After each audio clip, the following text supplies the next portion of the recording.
I don't think enough people realize that almost every single aspect of their lives has been affected by Western colonialism.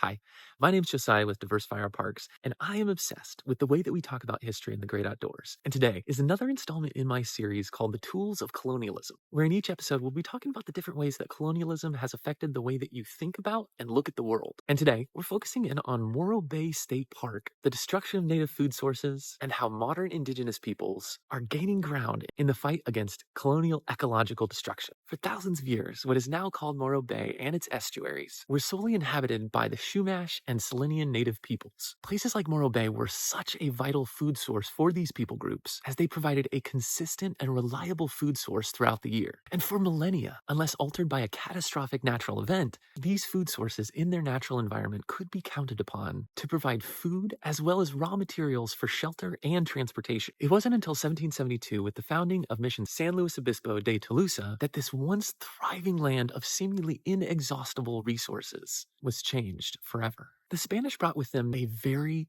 deadly ecological practice, cattle ranching. One of the main exports and ways the mission system became one of the world's premier agribusinesses was through the buying and selling of animals such as cattle, sheep, and horse. These new foreign animals were set out on massive tracts of land, often destroying indigenous communities' carefully cultivated native plants, effectively removing huge stores of food that had helped native communities sustain life for thousands of years. It was not only the Spanish enacting ecological genocide, but the invading Americans as well, who brought total and complete destruction to certain indigenous communities' main food sources. During the beginning of the California genocide in 1850, coinciding with the discovery of gold, miners throughout the Sierra Nevada and Northern California destroyed entire populations of salmon, leaving tens of thousands of indigenous people to starve. Despite these horrid and dehumanizing conditions the indigenous peoples of California faced at the hands of the invading Americans, a small group remain and survive and multiply and continue the fight for ecological justice. Today, different indigenous groups like the Amamitsin Tribal Band and the Lishan Nation have both established land-backed conservancies that aim to bring traditional ways of living back onto their most hallowed homelands. Just off the central coast of California, the Chumash Indians were just honored by the National Oceanic and Atmospheric Administration. After over 3 decades of tireless, dedicated work, NOAA has designated the coastal waters around certain parts of Chumash territory as a national marine sanctuary, with Chumash leadership helping to direct the management of the entire sanctuary. Next time you find yourself wandering out in nature, especially if you find yourself in Morro Bay, I hope you can stop to think of and thank the original indigenous folks who were and still are stewarding and protecting these gorgeous and